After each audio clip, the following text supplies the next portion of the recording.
the soil with hardly visible stems. Some plants have soft stems and are not very tall.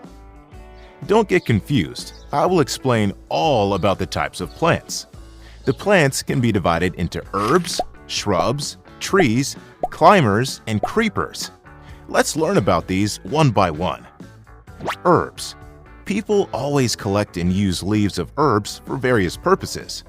The short-sized plants with soft, green, delicate stems without woody